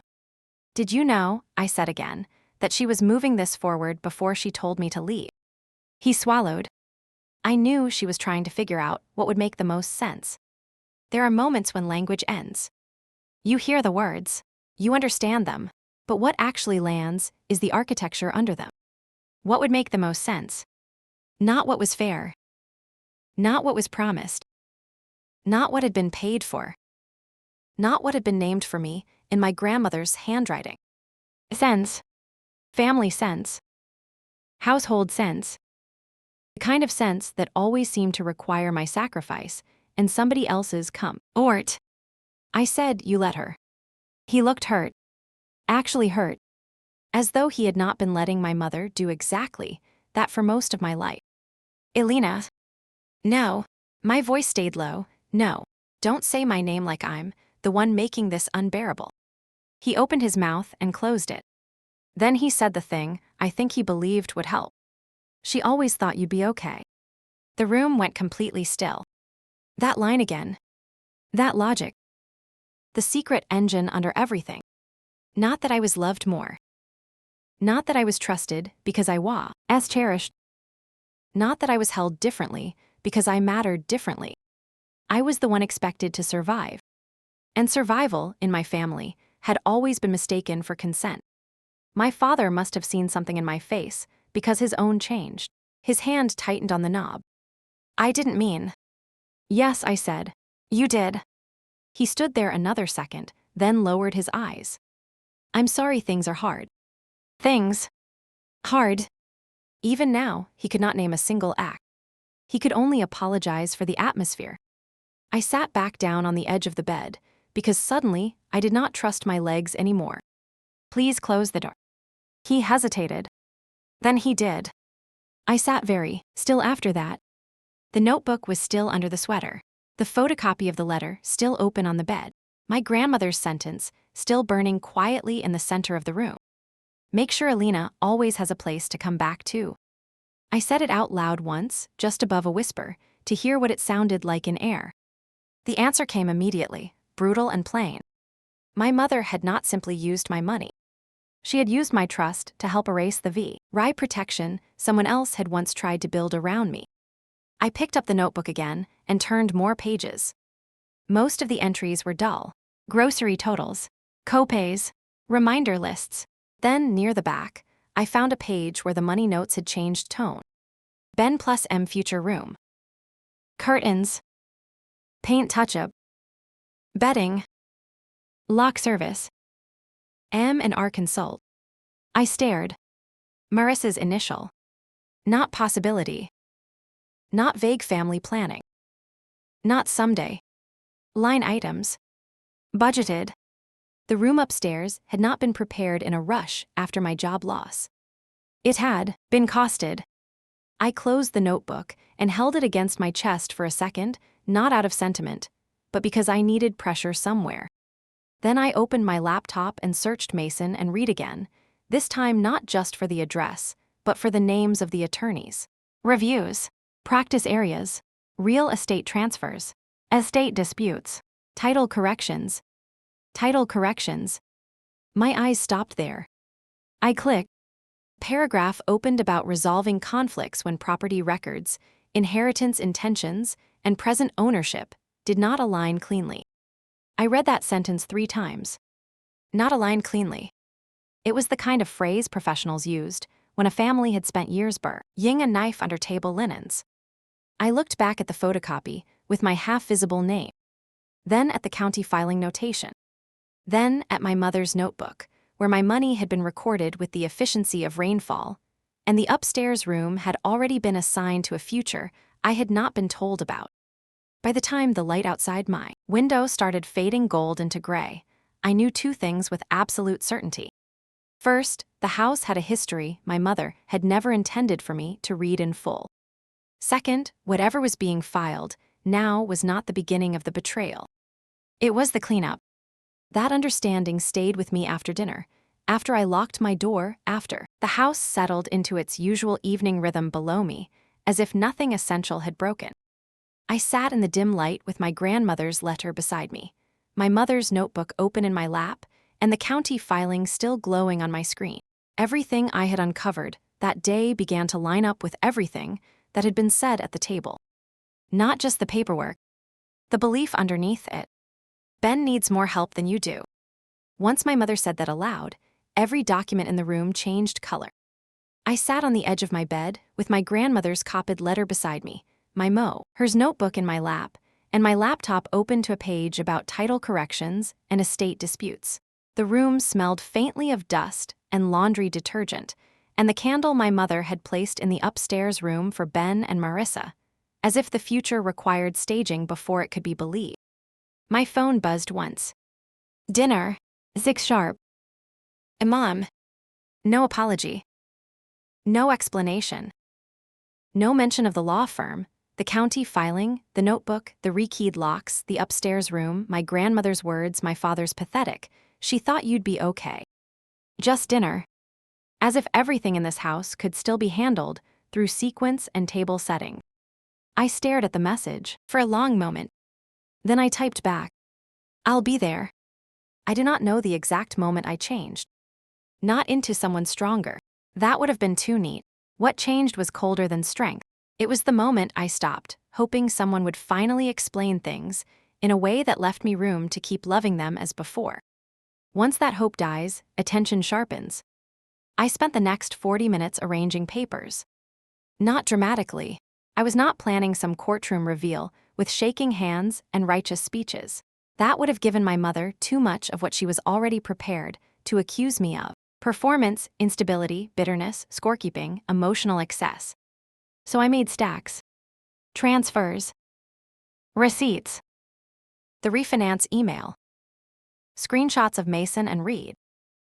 The county filing. The locksmith charge. My mother's notebook. And on top of everything, the photocopy of my grandmother's letter. I did not know yet exactly what order I would use. But I knew I was done letting the truth remain ambient. At 6, I took the papers downstairs. The table was already set. Of course it was. My mother had laid out the good placemats, the dark green ones she only used when she wanted the table to look serious without looking formal. The casserole dish sat in the center, steam fogging the inside of the glass lid. My father was in his usual chair, but not reading anything this time. My brother stood by the counter, pouring himself water. Marissa was gone. Good. Whatever this was going to become, I did not owe her a front row seat. My mother looked at the papers in my hands and then at me. Not startled. Not worried. Just annoyed in advance. Put those away, she said. I set them on the table instead. No. She said nothing else. Just one syllable. The room changed around it. My father straightened slightly. My brother stopped pouring. My mother went very still. You are not doing this at dinner, she said. I pulled out my chair and sat down. Then maybe you should have thought about that before you started filing documents behind my back. My brother set the water glass down too hard. Elena, Jesus Christ. I ignored him. My mother remained standing for another second, one hand resting lightly on the casserole dish, as if the table itself still belonged to her more than the people. It did. Then she sat down across from me, folded her napkin once and said, "You need to calm down." The same thing again. That old family command. Calm down. Be reasonable. Don't make this ugly. Don't say the exact thing in the exact room where it can no longer be softened. I said, "Did you hire Mason and Reed to transfer the house to Ben?" My father's yes shut briefly. Not in shock. In dread. He knew enough to fear the sentence, which meant he had known enough earlier to stop it. My mother's face did not change. You have no idea what you're talking about. I slid the screenshots across the table. The law firm charges. The dates. The locksmith. The county filing. Her gaze dropped once. Then, rose again. My brother did not touch the papers. He just looked at my mother, which told me more than if he had snatched them up in outrage. Even now, he was taking his cue from her, waiting to see what version of reality she would allow. That doesn't mean what you think it means, she said. I laughed softly. It never does with you. Elena. No. Let's stop doing that. Let's stop acting like words in this family don't have jobs. They do. Every single one of them. Temporary, practical, future, stability. It's always the same. You take something ugly and dress it in a neutral tone until everyone else is expected to thank you for not saying it more directly. My brother pushed his chair back half an inch. Can you hear yourself? Yes, I said, still looking at my mother. For the first time, actually. That landed harder than I expected. Not on her. On me. Because it was true. I had spent so many years speaking inside the grammar of their needs that even now, hearing my own voice with no apology, inside it felt almost indecent. My father cleared his throat. Maybe we should all just. No, I said. He stopped, my mother's eyes narrowed. You are not going to speak to your father like that. I looked at him. The man who had stood outside my door and told me dinner was at 6. The man who had watched my mother rearrange the house and then called it complicated. At the man who said your mother's, just trying to do what's best for everyone as though everyone had not always meant everyone, except me, when sacrifice was being assigned. Then maybe my father should say something worth answering. That did it. My mother's voice sharpened, not louder but thinner, more dangerous. You are being unbelievably disrespectful. Because I found out what you were doing before you were ready to tell me. Because you are storming through this house like a victim when all we've ever done is help you. For a second, I honestly thought I had misheard her. Help me. My brother leaned forward immediately, sensing a hape he recognized, one where I could be made to feel obscene for naming what had happened. That's true, he said. You act like you've been carrying everybody, but you've been living here too. And there it was. The moral inversion my mother had been building toward since yesterday. Not gratitude denied. Debt reassigned. I opened the first folder and spread 3 receipts in front of them. Property tax. Plumbing. My father's pharmacy. Then 3 more. F. Water heater. Insurance gap. Then the transfer confirmations. Dates. Amounts. 7 years of clean black type. No one touched them. No one had to. The silence around paper is different from the silence around feelings. Feelings can be dismissed as tone. Paper just sits there and refuses to blush. My mother looked at the documents as if they were vulgar. Not false. Vulgar. Then she said, keeping records on your family is sick. I almost admired the speed of it. Not thank you. Not yes, you paid. Not we should have handled this differently. Sick. A daughter who documents her contributions is sick. A mother who budgets them, tracks them, and files around them is practical. I pulled the notebook out last and set it on the table. That got my mother's attention. Real attention. Not much, a flicker, a tightening around the mouth, but enough. You tracked everything, I said quietly. You knew exactly what I paid. My brother frowned. What is that? Our mother's handwriting, I said, with line items for the house. Dad's medication. Your exam. The room upstairs. Marissa's initials. That last part made him look at my mother. Finally. Not because I had been hurt. Because now the secret had shape he did not control. She reached for the notebook. I put my hand over it first. And that was the moment something truly ugly crossed her face. Not rage. Not guilt. Recognition. The recognition that I was no longer handling the truth the way she had trained me to. You went through my things, she said. You went through my future. Everything in the room seemed to stop for a second.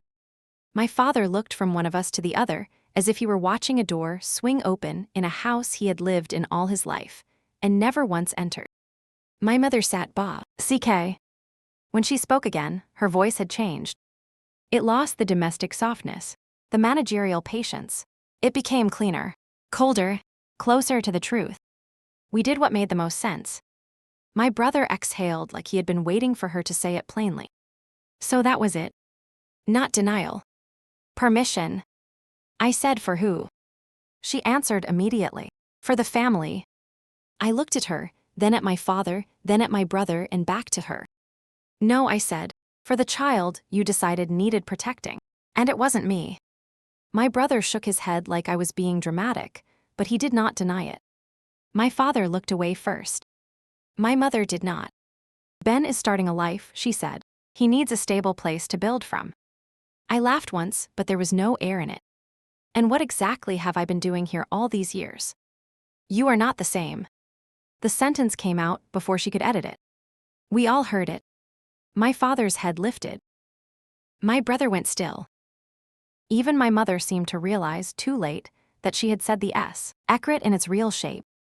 I repeated it softly. I'm not the same. She said nothing. So I did it for her. I'm stronger. I pointed at myself. I earn more. I looked at the papers. I've carried more. I let my eyes move to Ben. And because I can survive more, you decided I should. My mother's jaw set. That is not fair. Fair? I almost felt sorry for T. Keyword. It had walked into the wrong house. I reached for my grandmother's letter. I had almost kept it hidden, some instinct to protect the dead from being used in family arguments. There was no protecting anyone in this room anymore, not if truth was going to stay alive long enough to matter. I laid the photocopy in front of her. For the first time all evening, her composure broke cleanly. Not loudly, but visibly. Her eyes dropped. Her hands stopped moving. Her breathing changed. I watched her read the line she already knew by heart. Make sure Alina always has a place to come back to. She is the one who will never ask for it. My brother leaned over, trying to read it upside down. My father closed his eyes. Just for a second. When he opened them again, He looked tired enough to disappear. I said, "You knew." My mother kept staring at the letter. Then she said, so quietly I almost missed it, "You don't understand the whole situation." "Then explain it." She looked up, and for the first time since this began, there was no polished version ready. Only the bones.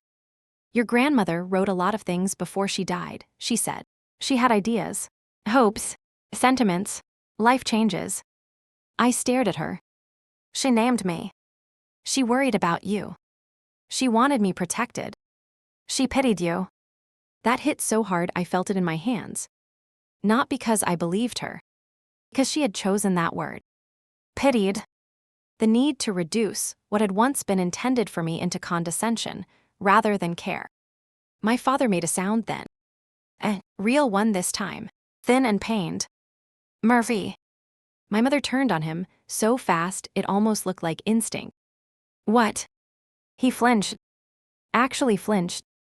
And in that ugly little movement, I saw everything about their marriage I had spent years refusing to name. He did not agree with her because he believed deeply. He agreed with her because he had learned that peace, in this house, meant stepping aside while she turned conviction into fact. My brother broke the silence next. "Okay, can we stop acting like this letter means the house was supposed to be Alina's?" There was the beneficiary speaking, the one who wanted law without history, outcome without origin. I turned to him. "No," I said, "we can stop acting like none of this was deliberate." He spread his hands. "What do you want? Seriously, what do you want?" "Mom and Dad to apologize because they're trying to set me and Marissa up better than they were. Because that's all this is." I looked at him and saw, with a kind of awful calm, that he truly believed that. Not the whole truth. His truth. That he was not taking. He was receiving. Not benefiting from my removal. Just being helped forward. The trick of systems like this is that the person protected by them rarely feels cruel. They just feel entitled to continuity. I said, "When were you going to tell me?" He did not answer. So I asked a different question. When was I supposed to realize my room was becoming temporary? He looked irritated now, not guilty. "Maybe when you got back on your feet." My mother closed her eyes briefly. Not because he had said something wrong, because he had said something plain. And there it was again. Not permanent belonging. Conditional usefulness. I turned back to her. This was never about one bad week, was it? No one spoke. This started before I lost my job. Still nothing. The law firm was 3 months ago. My father shifted in his chair. The sound was small, but I heard it like a confession.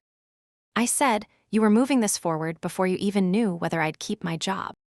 My mother's face changed then. Very slightly. Enough. And all at once I knew the last part. Not the paperwork, not the filing, the reason. Not because they had stopped loving me. That would have been easier. Because they had always loved me through the lens of what I could withstand. My brother needed. My father weakened. My mother managed. And I absorbed. I looked at her and said the thing that had been forming all day without words. "You didn't do this because you thought I mattered less." She held my gaze, silent. I nodded once. "You did it because you thought I could survive it." Something moved in her face then. Not remorse. Recognition. The most honest thing she had shown me yet. When she answered, her voice was low and exhausted, as though I had finally dragged the truth into a room where even SHE could no longer pretend not to see it. "Ben needs more help than you do." And there it was. No music. No storm. No theatrical pause. Just a mother at a dinner table, with a casserole going cold in the center, saying the sentence that explained my whole life. "Ben needs more help than you do." I sat very still. My father looked shattered. My other looked defensive. My mother looked almost relieved, which was the most terrible part of all. Relieved to finally say, aloud, the logic she had been using for years. I asked, "So that's it?" She frowned. "Don't reduce this. Reduce this." As if I were the one shrinking it. "You took the child who could carry more," I said, "and you made that her job. Then you told yourself it was fair because she was strong. My mother pressed her lips together. You were never going to end up on the street, Alina. No. Of course not. That cut deepest. I had not been selected for harm because I was disposable. I had been selected for displacement because I was survivable. I looked at my father. He read almost to the table, "Your mother thought you'd be okay." I closed my eyes for 1 second. When I opened them, I knew with a certainty so complete, it felt almost quiet, that there was nothing left in that room for me to save. Not the meal. Not the performance. Not my mother's image of herself. Not my father's comfort. Not my brother's future. Not even the version of me that had spent years believing being needed was proof of being loved correctly. I gathered the papers into one stack. My mother watched me. What are you doing? I stood. Something none of you thought I'd do fast enough. My brother scoffed. And what's that? I looked at him. Stop carrying you. Then I took the letter, the notebook, the screenshots, the receipts, and walked upstairs with every pair of eyes in the room following me like I was the one leaving damage behind. I locked my bedroom door. Not because I thought any of them would force it open. Because I needed, for the first time in that house, a gesture that belonged entirely to me. The room was dim now. The last of the evening light had thinned at the window, leaving the corners soft and gray. My lamp threw a circle of yellow over the bed, where the papers had already begun to colonize every flat surface. A copied letter from my grandmother lay on top of the stack, her handwriting faded but still firm, as if even death had not been enough to make her uncertain. Make sure Alina always has a place to come back to. I stood there staring at that sentence until the words lost warmth and became what they were now. Proof. Not comfort. Not blessy, NG. Not memory. Proof that at some point, long before I ever started paying bills in that house, someone had looked at me and seen the exact shape of the danger. Not loud danger. Not dramatic danger. The softer kind. The kind that happens when one child learns to survive so well that the whole family quietly begins assigning her all the pain they do not want distributed elsewhere. Ben needs more help than you do. I sat down at the desk and opened my laptop again. My hands were steady. I went back to the county site, the law firm site, my screenshots, my folder named Evidence. I drafted one email to myself with every file attached. Then I opened a second tab and searched for an estate and property litigation attorney in the next town over, far enough that no one in my mother's social orbit would know the name on site. I found one on the third page of results. Alina Price. Real estate disputes, probate conflicts, title correction, and equitable interest claims. Equitable interest. I read the phrase twice. Then I copied her office number into my phone. Downstairs, I heard my mother call my name once. Not sharply. Not tenderly. Just once, like she was checking whether the house still answered to her. I did not respond. A few minutes later, I heard my brother's voice rise, then flat. My father saying something too low to catch. My mother answering with the cool, clipped tone she used when she believed she was the only adult left in the room. Their argument moved through the floorboards in vibrations rather than language, and for the first time in my life, I did not feel pulled toward it. I did not feel responsible for translating it, softening it, ending it, absorbing it, solving it, paying for whatever broke during it. I just opened a new note and started making a list. Documents to copy. Accounts to secure. Storage unit. Temporary stay. Lawyer call at 9 a.m. Bank passwords. New mailing address. I paused over that last one. Mailing address. The thought should have hurt more than it did. Instead, it felt clean. There is a stage after grief, before healing, if healing even comes, where clarity feels almost indecent. Too dry. Too practical. Like betrayal has stripped all the softer tissue away and left you with nerve and bone and motion. That was where I had landed. At 9:30, there was a knock at my door. Not my mother. My father. Alina. I kept my eyes on the screen. What? He waited a second, maybe hoping I would open the door if he sounded fragile enough. When I did not, he said, "Can we talk?" I thought of him at the dinner table, letting my mother's sentence land and then offering the same old excuse in a softer voice. "Your mother thought you'd be okay," as if the wound improved when spoken by the weaker hand. "No." Another pause. Then, "Please." That word still had power over me. Or it had once. It used to travel straight past anger and into duty. But something in me had gone cold enough now that I could inspect it before obeying. "I don't know what you think is left to say," I answered. His hand shifted against the wood. I could hear it.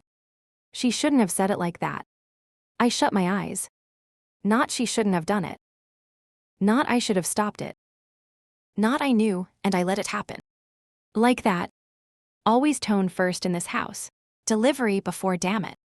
I said you knew. Silence. Then quietly, I knew she was trying to make arrangements. Arrangements.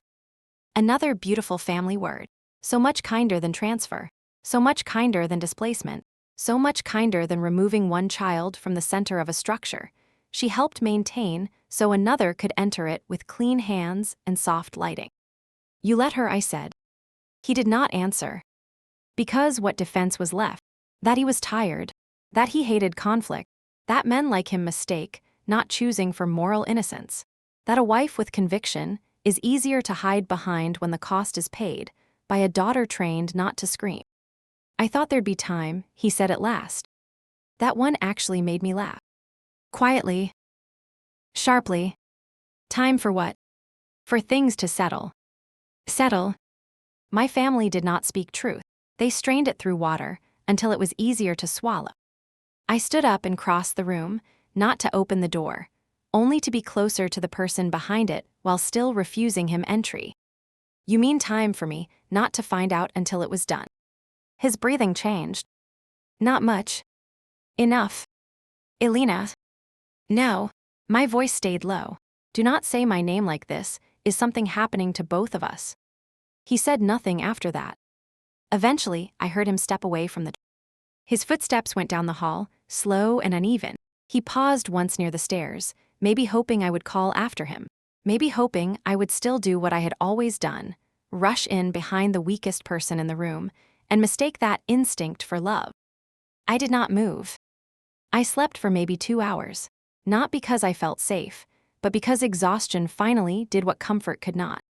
At 6:30 the next morning, I woke before the house did. The silence felt different. Not peaceful, empty in a different way. I got up, showered, dressed, and packed one suitcase. Not much. Clothes for a week. Laptop. Phone charger. Medication. Toiletries. The work tote with the spare key that might no longer fit. The banker's box with the papers that mattered. The copied letter. The notebook. Every receipt I could carry without looking theatric. I left the winter coat in the closet, the framed print above the dresser, half the books on the shelf, most of the objects that had made the room feel lived in instead of occupy. I was not moving out like someone fleeing a fire. I was leaving like someone refusing to keep sleeping inside a correction. At 8:57, I was sitting in my car outside Alina Price's office. My mother had heard me downstairs earlier. Of course she had. Nothing moved in that house without passing through her nervous system first. She had come into the hall while I was carrying the banker's box. "Where are you going?" I had kept walking. "Elena." I stopped at the front door, the box in my arms, my suitcase by my leg, the key in my pocket like a joke that had gone on too long. "I'm going to do thing none of you thought I'd do fast enough," I said. She looked at the suitcase, then at the box, then at my face. Something like real alarm passed through her then, at last, because she understood sequence better than anyone. She knew what it meant when a woman stopped crying and started carrying documentation in straight lines. "Don't be dramatic," she said. A sentence like that would have hurt me once. This time it only made things clearer. For years, anything that named the truth in that house got called dramatic. This was not drama. It was paperwork. I said, "I'm done letting you rename things for me." Then I opened the front door. My father was in the living room, already awake, coffee untouched at his elbow. He did not stand up. He only watched me the way men like him watch disasters. They have privately helped arrange and publicly intend to survive. My brother was not home, or maybe he was upstairs and staying there. It did not matter. I stepped outside. The morning air was cool.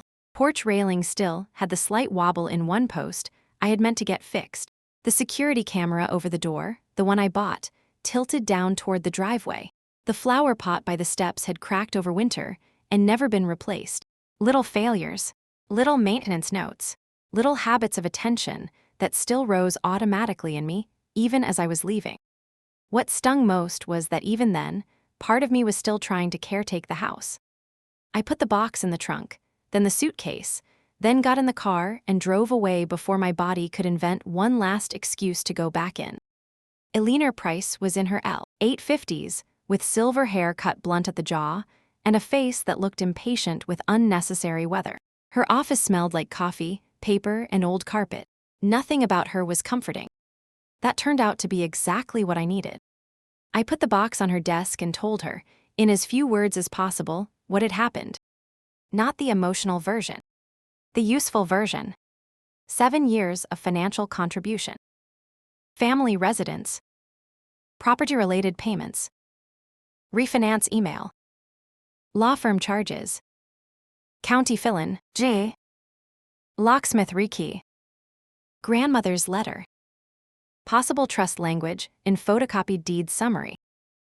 Mother's notebook, documenting my payments, and budgeting the upstairs room for my brother and his fiancée. Explicit verbal statement from mother that brother needed more help than I did. Eleanor listened without interrupting. Even that felt strange. When I finished, she asked only 3 questions. Do you have copies of everything? Yes. Can you get more? Yes. Do you want the truth protected, your financial interest protected, or both? I looked at her. That might have been the first honest question anyone had asked me in days. Both.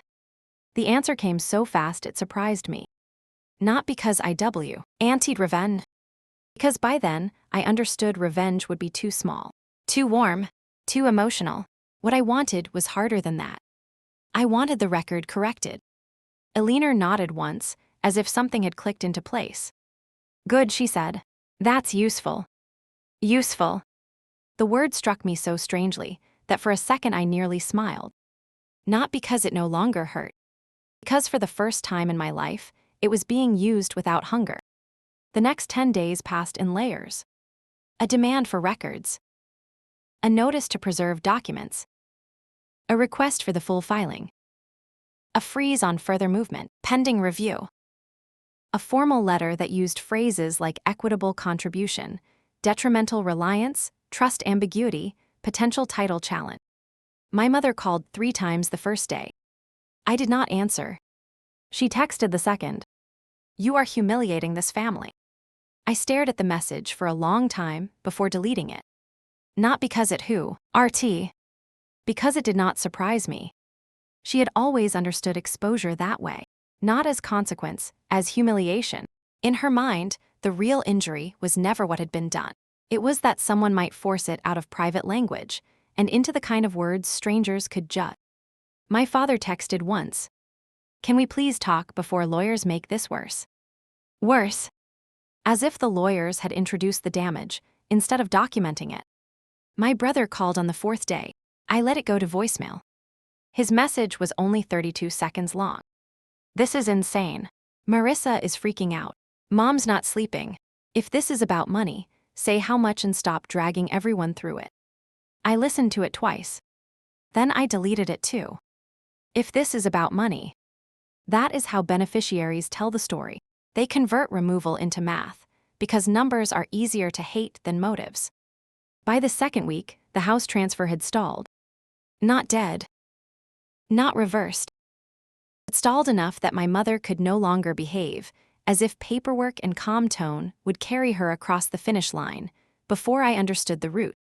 Eleanor requested more record. The older deed summary. The trust language. The original probate distribution. The refinance file. The legal correspondence attached to Mason and Reed's consultation. Some of it arrived. Some of it did not. Enough did. Enough to show that the property history was muddier than my mother had ever let me believe. Enough to suggest that my grandmother's intentions had not vanished as cleanly as my mother preferred. Enough to establish that I had contributed not casually, not occasionally, but materially and repeatedly to the preservation of the home, while being assured, in writing, that my sacrifices were not meaningless, and that things were temporary. Temporary. That word lived differently in my mouth now. Not a promise. A fingerprint. I rented a bedroom apartment on the other side of town during that same stretch. Nothing special. 3rd floor. Narrow galley kitchen. One window in the living room. Beige carpet I did not love. A bathroom mirror hung too low. The rent made my jaw clench. But I signed the lease anyway because it was the first place I had entered in years where no one's need arrived before mine. The first night there, I ate takeout on the floor because I did not own a table. I used a paper towel for a napkin. Drank water from a mug. Listened to the refrigerator hum in a room where every object was either mine or absent. I expected to cry. I didn't. Not that night. Instead, I opened the banker's box, took out the bundle of receipts I had spent years preserving without admitting why, and laid them out beside me in little stacks. They no longer looked like pleas. They looked layered, like evidence from different lives, layers of a life built under an illusion. A week later, Eleanor called. Her voice, as always, was dry and exact. "We're not done," she said. "They can't move this quietly anymore." I stood at my apartment window while she spoke, looking out at the parking lot below where somebody was unloading groceries from a silver sedan. Can't move this quietly anymore. It satisfied me more than I expected. Not because I needed them ruined.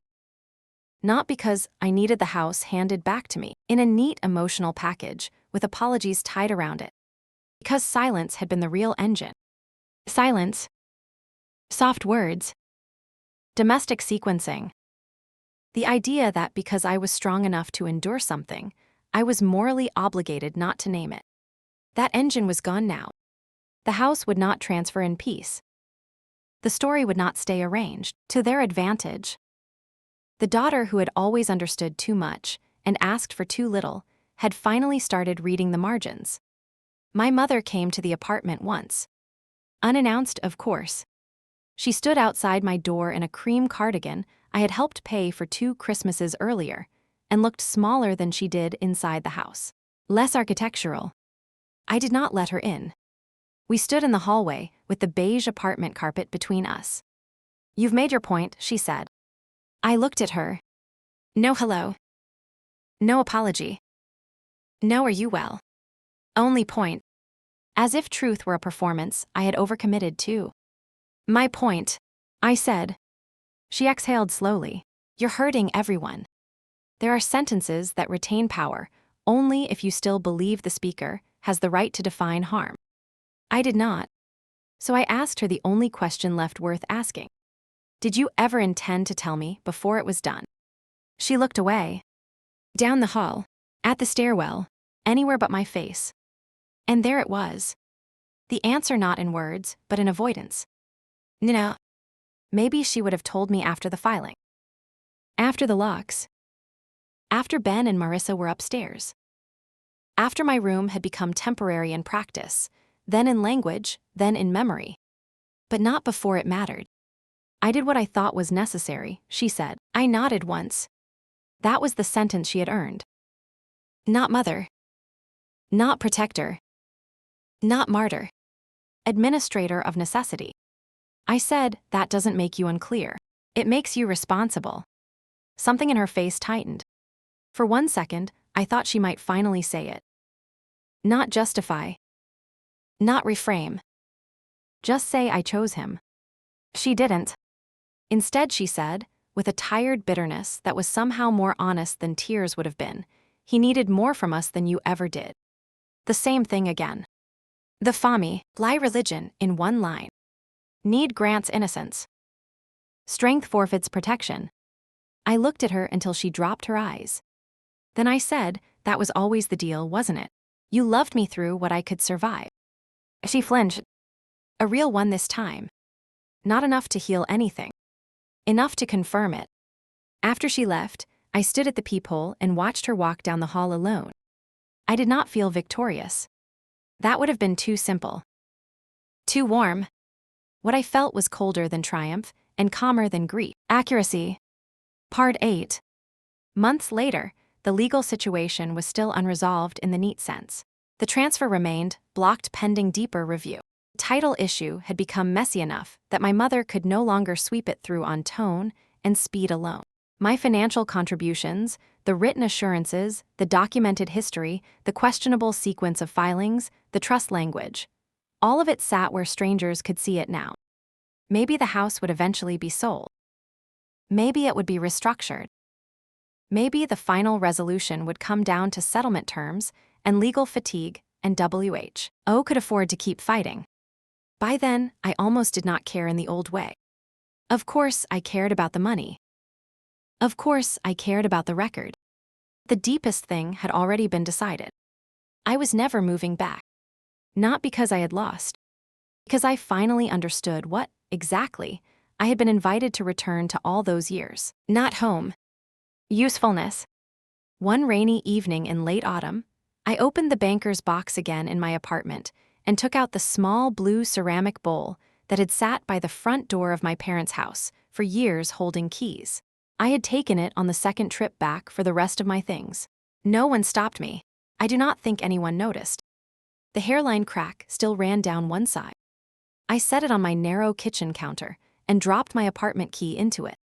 The sound it made was small and bright and completely mine. I stood there for a long time afterward, looking at the bowl, the cheap cabinets, the single overhead light, the quiet room no one had furnished around my removal. Then I understood something I wish I had learned in a gentler place. I did not lose that house the day my mother told me to leave. I lost it years earlier, in pieces, every time I mistook being counted on for being kept safe. The lawyers may decide what happens to the property. The filings may settle in one name or split into percentages or drag through another season of letters and signatures and polite professional language. But none of that will change the truest thing I know now. I was never being prepared for a future in that house. I was being prepared to survive being moved out of it. And once I saw that clearly, the house itself changed shape forever. Not memory. Not sanctuary. Not even betrayal, exactly. Just a place where my usefulness had once been mistaken by them, and for too long by me, for love. Thank you so much for listening. If this story stayed with you, I'd truly love to hear your thoughts in the comments. And if you notice anything that could be improved, please feel free to share your feedback kindly. Your support and suggestions really help this channel grow. Take care of yourself, and I'll see you again in the next story.